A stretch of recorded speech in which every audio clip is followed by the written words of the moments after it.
Hello friends, कैसे हैं आप?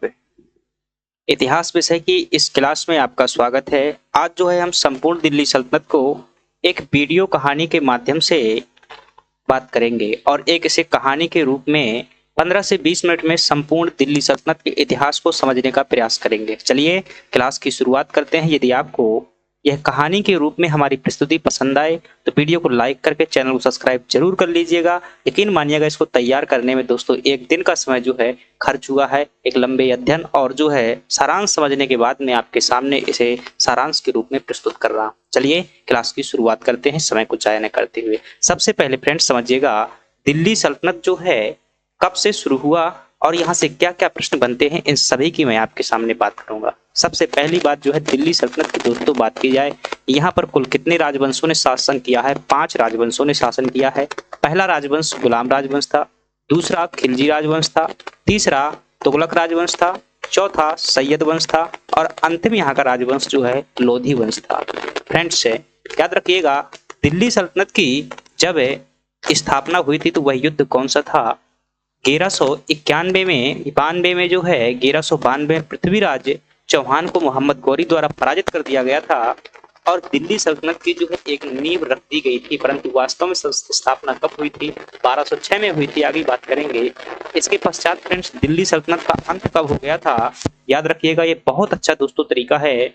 पानीपत का प्रथम युद्ध जब बाबर ने आक्रमण किया और लोधी वंश के अंतिम शासक इब्राहिम लोधी को पराजित कर दिया तो दिल्ली सल्तनत का अंत हो गया। यानी कि 1206 में जो दिल्ली सल्तनत स्थापित हुआ था वह 1526 में अंत हो गया। इस प्रकार से फ्रेंड्स दिल्ली सल्तनत का जो कुल समय रहा है वो कितना रहा है? 320 वर्षों तक रहा है। पहला प्रश्न जो आपसे पूछा जाता है। दूसरा प्रश्न है, दिल्ली सल्तनत में प्रथम राजवंश कौन था? गुलाम वंश। अंतिम वंश कौन था? लोधी वंश। अब इनके दोस्तों समय और संस्थापकों की बात कर लेते हैं। गुलाम वंश 1206 से लगाकर 1290 ईस्वी तक शासन किया। गुलाम वंश के दोस्तों संस्थापक की बात की जाए तो कुतुबुद्दीन ऐबक थे, जो कि एक मोहम्मद गौरी के गुलाम हुआ करते थे। अभी जो हम प्रत्येक वंश की बारी बारी से बात करेंगे, अभी टॉपिक की समझ बना रहे हैं। खिलजी वंश का संस्थापक जलालुद्दीन खिलजी था। संपूर्ण खिलजी वंश ने 1290 से लेकर 1320 तक शासन किया हुआ था। कुल 30 वर्षों तक शासन किया हुआ था। अगली बात की जाए, तुगलक राजवंश ने शासन किया जो 1320 से लगाकर 1414 तक, जिसके संस्थापक गियासुद्दीन तुगलक थे। सैयद राजवंश ने 1414 से लगाकर के 1451 तक शासन किया, जिसके संस्थापक खिज्र खान थे। लोधी वंश दोस्तों अंतिम राजवंश था, जिसने 1451 से लगाकर 1526 तक शासन किया और इसके संस्थापक बहलोल लोधी थे। अभी हम बहुत अच्छी कहानी आपको सुनाएंगे, बहुत सब सारी चीजें जो है क्लियर हो जाएंगी। यकीन मानिएगा, फुल स्टोरी आपको बताएंगे। बनता है प्रथम राजवंश को लेकर के गुलाम वंश, अंतिम राजवंश लोधी वंश। दिल्ली सल्तनत का प्रथम शासक कुतुबुद्दीन ऐबक, अंतिम शासक जो है दोस्तों यहाँ इब्राहिम लोधी जो है यहाँ का अंतिम शासक होगा। जो लोधी वंश का अंतिम शासक होगा वही क्या होगा? दिल्ली सल्तनत का अंतिम शासक होगा। चलिए अब हम एक एक राजवंश की जो है बारी बारी से बात करते हैं। फ्रेंड्स से सबसे पहला राजवंश है हमारे पास में, जिसे हम क्या कहते हैं? गुलाम वंश के नाम से जानते हैं। पहला प्रश्न जो बनता है, गुलाम वंश को मामलुक वंश भी कहा जाता है। 1206 से लगा करके 1290 तक इस प्रकार से कुल 84 वर्षों तक शासन किया था। दोस्तों यह जो है सबसे लंबे समय तक शासन करने वाला राजवंश था। 84 वर्ष तक।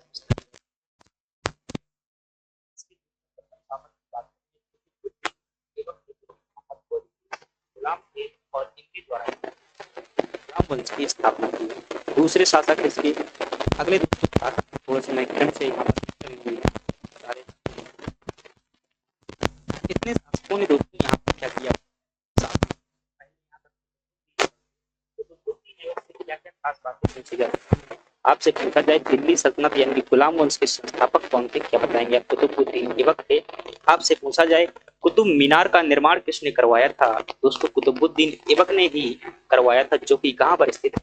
दिल्ली में स्थित है। आपसे पूछा जाए दिल्ली सल्तनत का वह कौन सा शासक था जिसकी पोलो खेलते हुए मृत्यु हो गई थी? तो आप क्या बताएंगे? कुतुबुद्दीन ऐबक की जो है पोलो खेलते हुए मृत्यु हो गई। फ्रेंड्स कुतुबुद्दीन ऐबक को लाख बख्श भी कहा जाता था, क्योंकि वह लाखों का दान करता था। कुतुबुद्दीन ऐबक का दोस्तों बेटा जो था जिसका नाम था आराम शाह, वह शासक बना। कोई वास्तविक योग्य शासक नहीं था, इसलिए जो बदायूं के गवर्नर हुआ करते थे जिनका नाम था इल्तुतमिश। लोगों ने उनसे रिक्वेस्ट की। इल्तुतमिश एक योग्य शासक था और वह आकर के आराम शाह को जो है आराम करने के लिए हमेशा के लिए ऊपर भेज देता है और दिल्ली सल्तनत का वास्तविक संस्थापक बन जाता है। फ्रेंड्स, ये पूछा जाए आपसे कि ऐबक की राजधानी क्या थी तो आप क्या बताएंगे? लाहौर थी। ध्यान रखिएगा, ऐबक जो है भारत आने से डरता था, इसलिए दिल्ली को राजधानी नहीं बनाई हुई थी। इल्तुतमिश को दिल्ली सल्तनत का वास्तविक संस्थापक कहा जाता है। ऐसा क्यों? क्योंकि उसने जो कुछ कार्य किए थे तो वह वास्तव में दिल्ली सल्तनत के एक राजा के रूप में कार्य थे, इसलिए इसे क्या कहते हैं? वास्तविक संस्थापक कहते हैं। जैसे कि उन्होंने लाहौर से राजधानी को लेकर कहाँ लेकर के आया था? दिल्ली लेकर के आया था। कुतुबुद्दीन ऐबक ने एक दल ए चहलगानी जिसे चालीसा दल के नाम से जाना जाता है, इसमें 40 सदस्य होते थे, इसका गठन किया था जो शासन में सहायता करता था। ऐबक ने और टंका नाम नामे का इल्तुतमिश के पश्चात दोस्तों अपना सौंपा हुआ था, परंतु मुस्लिम अमीर है फिरोज शाह का समर्थन करते हैं और फिरोज शाह के दरबार में जाते हैं, यही न्याय है। तभी द्वारा रजिया सुल्तान को शासन बनने के लिए स्वीकार कर लिया जाता है और वह दिल्ली सल्तनत की प्रथम महिला शासिका बन जाती है। आपसे पूछे दिल्ली सल्तनत की प्रथम महिला शासिका कौन थी? 1236 से लेकर 1240 तक शासन किया हुआ था, तो रजिया सुल्तान थी। फ्रेंड्स, रजिया सुल्तान ने कार्य किया कि यकूत खान को जो है अश्वशाला का, यकूत खान से रजिया सुल्तान ऐसा कहते हैं इतिहासकार की प्रेम करती थी, इसलिए उन्होंने एक उच्च पद पर अश्वशाला का शाही अधिकारी नियुक्त कर दिया। इस बात को लेकर के जो अमीर थे, मुस्लिम थे, वह चिढ़ने लगे और इनके खिलाफ षड्यंत्र करने लगे। फलस्वरूप क्या हुआ? इसी समय पर दोस्तों भटिंडा का एक गवर्नर हुआ करता था जिसका नाम था अल्तुनिया, और अल्तुनिया ने भटिंडा में विद्रोह कर दिया। वहां पर जैसे ही रजिया सुल्तान यकूत खान के साथ में उस विद्रोह का दमन करने के लिए जाती हैं तो वहां पर अल्तुनिया को जो है बंदी बना लिया जाता है और हत्या कर दी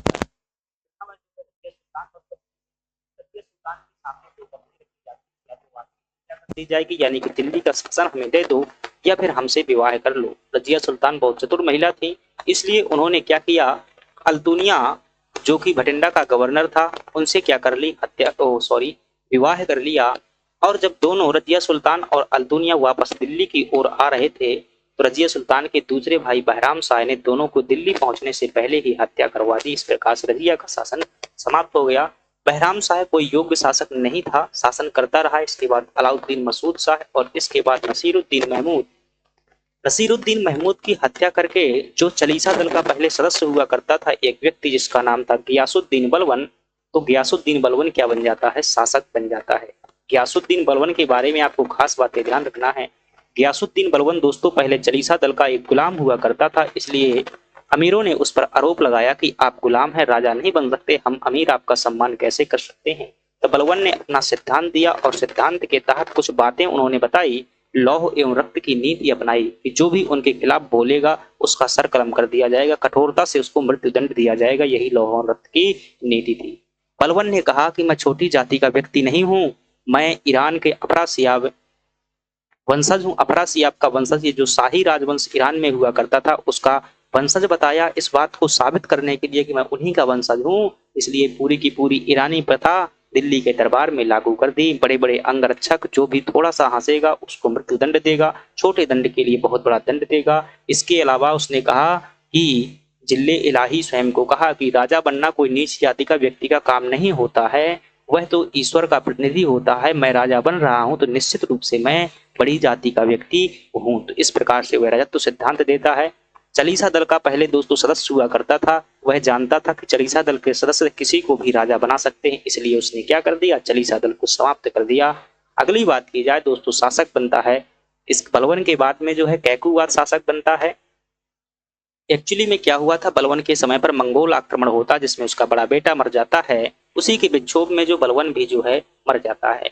फ्रेंड्स, आगे चल करके कैकूबाद शासक बनता है और कैकूबाद के बाद क्यूमर्स शासक बनता है। कोई योग्य शासक नहीं रहते हैं। क्यूमर्स का जो है मलिक फिरोज नाम का एक व्यक्ति होता है, वह जो क्या कर देता है दोस्तों, उसकी हत्या कर देता है और अगला राजवंश आ जाता है जिसे हम क्या कहते हैं? खिलजी वंश के नाम से जानते हैं। तो फ्रेंड्स, खिलजी वंश के बारे में सबसे पहली बात, दूसरा राजवंश था, 1290 से लेकर 1320 तक शासन किया हुआ था। दिल्ली सल्तनत पर सबसे कम समय तक शासन करने वाला था, जो कि यहाँ से लेकर यहाँ तक कुल 30 वर्ष का शासन हो रहा है। चलिए देखते हैं, आपसे पूछा जाए कि खिलजी वंश का संस्थापक कौन था, तो आप क्या बताएंगे? जलालुद्दीन खिलजी जो है इस वंश के संस्थापक थे। जलालुद्दीन खिलजी जो है इस राजवंश के संस्थापक थे। इतनी बात आपको यहाँ पर ध्यान रखनी है। दूसरी बात जो है, आपसे पूछा जाए कि दिल्ली सल्तनत के सर्वाधिक वृद्ध शासक कौन थे, तो आपका जवाब क्या होगा कि सर्वाधिक वृद्ध शासक जलालुद्दीन खिलजी हुआ करते थे। दोस्तों, जलालुद्दीन खिलजी की उनके दामाद व चचेरे भाई मतलब भतीजे ने अलाउद्दीन खिलजी जो हुआ करते थे, उन्होंने क्या कर दी? हत्या कर दी और स्वयं जो है शासक बन बैठे। अलाउद्दीन खिलजी के बारे में याद रखिएगा, महत्वपूर्ण शासक है। इसे द्वितीय सिकंदर कहा जाता है, क्योंकि दोस्तों इसने भी विश्व विजय अभियान करने का सपना देखा था, परंतु लोगों ने इन्हें समझाया, इसके दोस्त ने समझाया कि विश्व विजय को करने के लिए सिकंदर जो वास्तव में हुआ करता था, वो भारत में आकर एक पूर्वी सीमा पर, वहां की भारत की जो पश्चिमी सीमा हुआ करती थी, वहीं पर अटक गया था। पहले उस भारत को जीत ले, इसके बाद में क्या करना, तो विश्व विजय का सपना देखना। इसलिए वह भारत को जीतने में लग जाता है और भारत को जीतने के लिए एक बड़ी सेना रखता है। स्थायी सेना रखने वाला दिल्ली सल्तनत का पहला शासक कौन था? अलाउद्दीन खिलजी था। स्थायी सेना रखी, फिर उसे नगद वेतन दिया, यह करने वाला भी प्रथम शासक था। अलाउद्दीन खिलजी ने दोस्तों सेना को कम कीमत पर, कम वेतन पर आवश्यकताओं की पूर्ति करने के लिए बाजार के रेट सस्ते करवा दिए, और बाजार के रेट सस्ते करवाने के लिए स्वयं की बाजार व्यवस्था, सरकारी बाजार व्यवस्था चालू की, जहां सस्ते दामों पर चीजें मिलती थी। इसके पश्चात दोस्तों अलाउद्दीन खिलजी ने भारत में दक्षिण भारत को पूरा का पूरा जीत लिया था। इसका एक सेनापति हुआ करता था जिसका नाम था मलिक काफूर। मलिक काफूर नाम का सेनापति था, जो कि गुजरात से 1000 दिनार में खरीदा गया था, इसलिए इसे क्या कहते थे? हजारी दिनार के रूप में जाना जाता था। इसने अलाउद्दीन खिलजी के सभी दक्षिण अभियानों में जो है जीत हासिल की थी, चाहे वो जो वारंगल हो, चाहे वो मदुरा हो, या फिर द्वार समुद्रम हो, या फिर देवगिरी हो, सभी राज्यों में जीत हासिल की थी। बाद में दोस्तों अलाउद्दीन खिलजी को मलिक काफूर द्वारा जहर दे करके धीरे धीरे उसको तड़पा तड़पा करके मारा जाता है, क्योंकि अलाउद्दीन खिलजी जब वृद्ध हो जाता है। अलाउद्दीन खिलजी के दो पुत्र हुआ करते थे, जिसका एक छोटा पुत्र था सिहाबुद्दीन उमर और बड़ा पुत्र था मुबारक शाह खिलजी। दोस्तों हजारी दिनार से मलिक काफूर कहते हैं, मलिक काफूर ने मुबारक शाह को जेल में डलवा दिया और उसके अल्पवयस्क पुत्र सिहाबुद्दीन उमर को जो है शासक बनाया। तो छोटा पुत्र शासक बनता है, परंतु जेल में रहते हुए मुबारक शाह खिलजी ने, कुतुबुद्दीन मुबारक शाह खिलजी ने खेल खेला और सिहाबुद्दीन उमर यानी कि अपने छोटे भाई तथा मलिक काफूर दोनों की हत्या करवा दी और क्या बन गया? स्वयं शासक बन गया। बाद में नसीरुद्दीन खुसरो खां ने जो है कुतुबुद्दीन मुबारक शाह की हत्या की और स्वयं शासक बन गया। नसीरुद्दीन खुसरो खां था वह दोस्तों पैगंबर के सेनापति की क्या की थी? उपाधि धारण की थी। और इस समय पर इस्लाम के खिलाफ दोस्तों काफी जो बातें हुई, बाद में लोग कहने लगे कि शासक अच्छा नहीं है, हमारा इस्लाम जो है शासक को हटाया जाए। इसके पश्चात में दोस्तों गियासुद्दीन तुगलक नाम का व्यक्ति आता है, जो इसकी हत्या करता है और अगला शासक बन जाता है। अगला जो राजवंश आता है हमारे पास में वो है तुगलक वंश, और तुगलक वंश का जो पहला शासक रहता है वो है गियासुद्दीन तुगलक। दोस्तों बात की जाए, मैं यहाँ पर शो करूं, गियासुद्दीन तुगलक दोस्तों दिल्ली सल्तनत में जो है तीसरा राजवंश था तुगलक वंश का, जिसके संस्थापक गियासुद्दीन तुगलक हुए। यह राजवंश 1320 से लेकर के 1394 तक शासन किया था। आपसे पूछा जाए कि इसके संस्थापक कौन थे, तो आप क्या बताएंगे? इसके संस्थापक जो थे आपके गियासुद्दीन तुगलक थे। दोस्तों गियासुद्दीन तुगलक जब बंगाल विजय कर रहा था, तो उस समय जो है एक निजामुद्दीन औलिया नाम के संत हुआ करते थे, उनको संदेश भिजवाया कि जो भी मैंने दान दिया हुआ था वह मेरा दान वापस करो, अन्यथा दिल्ली खाली कर दो जल्दी से मेरे आने से पहले। निजामुद्दीन औलिया ने एक कथन कहा था कि हनूज दिल्ली दूरस्ते, अर्थात दिल्ली अभी दूर है साहब, और वह दिल्ली आने से पहले ही दोस्तों दिल्ली के बाहर जो एक किला बना हुआ था वहां पर क्या हो गई? गियासुद्दीन तुगलक की मृत्यु हो गई। निजामुद्दीन औलिया जो थे अमीर खुसरो के गुरु हुआ करते थे। गियासुद्दीन तुगलक के पश्चात दोस्तों उनका पुत्र जो है मोहम्मद बिन तुगलक शासक बनता है, और मोहम्मद बिन तुगलक दोस्तों काफी जो है वैज्ञानिक शासक माना जाता है, और वह उनको प्रयोग के रूप में करता रहता था, परंतु दुर्भाग्य से उनकी सभी की सभी हो गई, असफल हो गई। जैसे कि उसने जो है दौलताबाद को राजधानी बनाया, खुरासान अभियान किया, उसने जो है दोस्तों गंगा यमुना दोआब पर खेती करने के लिए, सरकारी खेती करने के लिए कार्य किया, परंतु लोगों द्वारा, और उन्होंने जो है सांकेतिक मुद्रा जारी की हुई थी, इन सभी कार्यों में लोगों द्वारा सहयोग नहीं किया गया, प्रशासन द्वारा सहयोग नहीं किया गया, फलस्वरूप उसकी योजनाएं असफल हो गई। परंतु लोगों द्वारा यह नहीं देखा गया और इतिहासकारों ने उसे पागल सुल्तान क्या कह दिया। परंतु दोस्तों उन योजनाओं का महत्व तो कम नहीं हो जाता है, आज भी सांकेतिक मुद्रा भारत में चल रही है। तो अगली बात की जाए, इतिहास में पागल सुल्तान किसे कहते हैं? मोहम्मद बिन तुगलक को कहा जाता है। इनके समय पर एक मोरक्को का यात्री आया था जिनका नाम था इब्न बतूता, और दोस्तों उसने रेहला नाम की पुस्तक की रचना की हुई थी। मोहम्मद बिन तुगलक का पूरे दिल्ली सल्तनत में सबसे बड़ा साम्राज्य था, ये बात भी याद रखिएगा। मोहम्मद बिन तुगलक ने दिल्ली से राजधानी को क्या बनाया हुआ था? दौलताबाद बनाया हुआ था। इसके पश्चात दोस्तों मोहम्मद बिन तुगलक के पश्चात जो है फिरोज शाह तुगलक शासक बनता है। और फिरोज शाह तुगलक ने दोस्तों, सॉरी यहाँ पर थोड़ा सा मिस्टेक लिखा हुआ है, मैं बता देता हूँ दोस्तों, एक भी शब्द यहाँ पर गलत नहीं होगा, जो भी होगा मैं यहाँ पर बताते जाऊंगा। फिरोज शाह तुगलक ने आगरा शहर की स्थापना की थी, यह बात गलत लिखी हुई है क्योंकि इसकी स्थापना सिकंदर ने की थी। दोस्तों फिरोज शाह तुगलक ने जो है अपने छोटे भाई यानी चचेरे भाई, इसे जौना खां भी कहते थे मोहम्मद बिन तुगलक को, जौना खां की स्मरण में जो है जौनपुर शहर की स्थापना की हुई। तो आप यहाँ पर क्या लिखेंगे? जौनपुर शहर लिखेंगे। दिल्ली सल्तनत का वह पहला शासक कौन था जिसने ब्राह्मणों पर भी जजिया कर लगा दिया था? तो वो कौन था? फिरोज शाह तुगलक था। दोस्तों इसे जो है इतिहास में सच्चा मुस्लिम शासक भी कहते हैं। क्यों?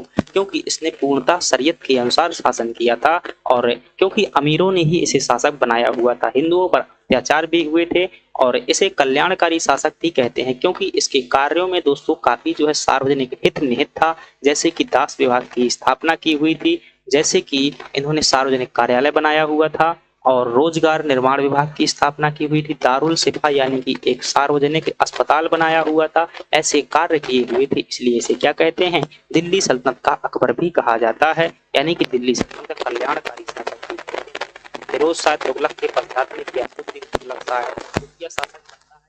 इसके पश्चात अबू बकर शासक बनता है।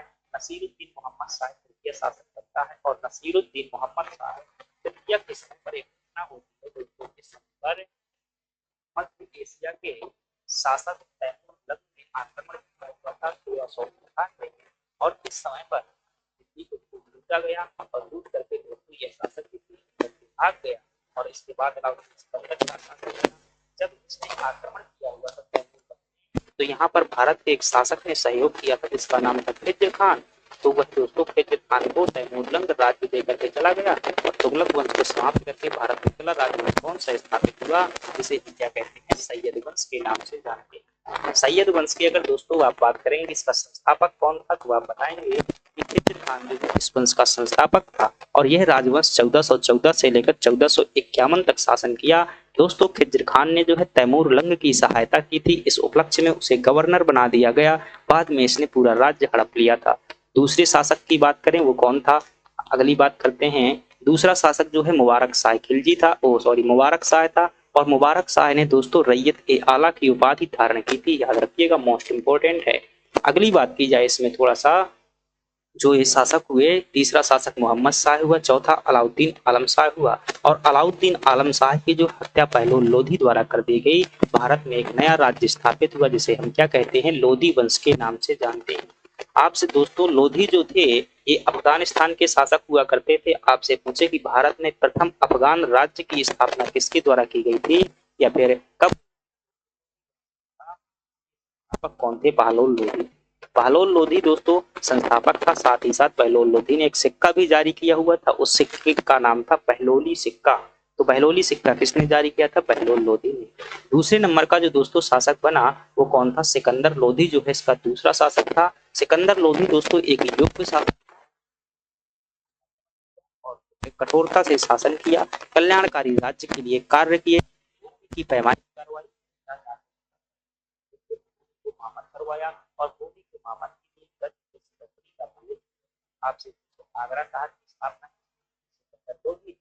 सिकंदर लोधी का जो एक सेनापति था जिसका नाम था मियाँ भाऊ। मियाँ भाऊ ने जो है मोट मस्जिद का निर्माण करवाया हुआ था, और सिकंदर जो लोधी था वह गुल्लुखी नाम से कविताएं भी लिखा करता था। फ्रेंड्स यह दिल्ली सल्तनत का अंतिम राजवंश था, और इसका अंतिम शासक इब्राहिम लोधी था, जिसका जिसने दोस्तों पानीपत के प्रथम युद्ध में क्या हो गई थी, बाबर से लड़ते हुए से मृत्यु हो गई थी। पानीपत के प्रथम युद्ध को विस्तार से हम थोड़ा सा अगली वीडियो में बाबर के समय पर जानेंगे। दोस्तों पानीपत का प्रथम युद्ध बाबर और इब्राहिम लोधी के मध्य में हुआ था। इसमें जो इब्राहिम लोधी के चाचा हुआ करते थे आलम खां लोधी, वो पंजाब के गवर्नर थे, उन्होंने ही बाबर को भारत आने में सहयोग किया हुआ था।